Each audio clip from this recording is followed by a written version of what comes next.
ลังใจบอกว่าอันใดจนกว่าคนหาเจ้ากลับมา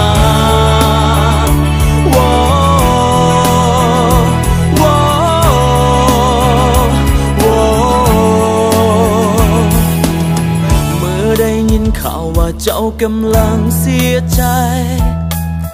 จากคนที่เจ้านั้นหักหมดหัวใจเห็นแล้วเป็นห่วงแบบเพื่อนคนหนึ่งทั่วไปบอกหูเป็นยังน้ำตาเจ้าไหลต้องปวดใจทุกข่าวเป็นคนหวั่นไหวตอนเห็นคนมีน้ำตาเสือกันได้เลยบอกได้คิดเกินกว่านี้ดอกนาพอเข้าใจถึงความรู้สึกเจ้าดีเป็นอย่างใดก็คนเคยเสียใจปวดใจ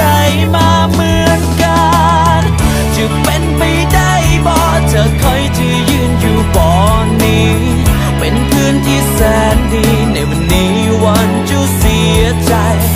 จะเป็นไปได้บ่ในฐานะคนที่ห่างไกล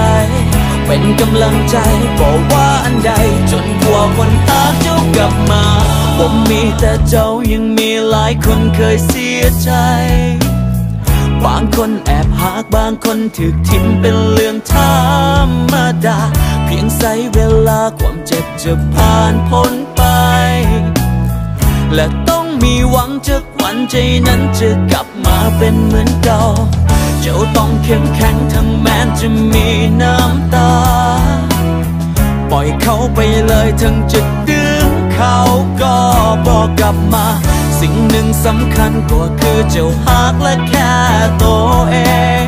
ห้องให้สะใจให้มันเป็นวันสุดท้ายจะเป็นไปได้บ่เธอคอยจะยืนอยู่บนนี้เป็นเพื่อนที่แสนดีในวันนี้วันจะเสียใจจะเป็นไปได้บ่ในฐานะคนที่ห่างไกล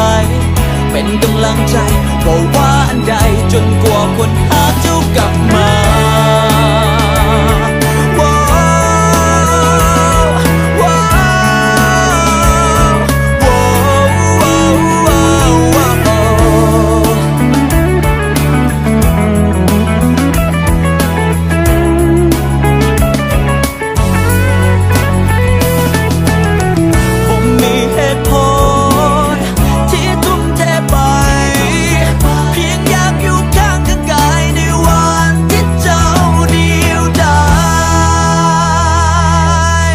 จะเป็นไปได้บ่เธอคอยจะยืนอยู่บนนี้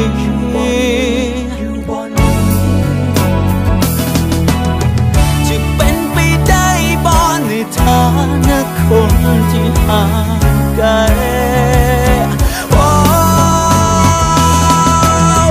จะเป็นไปได้บ่เธอคอยจะยืนอยู่บนนี้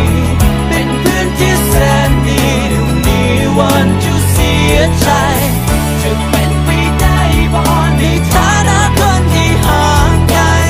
เป็นกำลังใจบอกว่าอันใดจนกว่าคนหาเจ้ากลับมา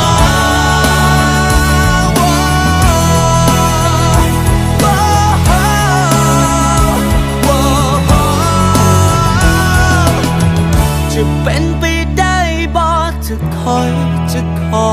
อยู่บนนี้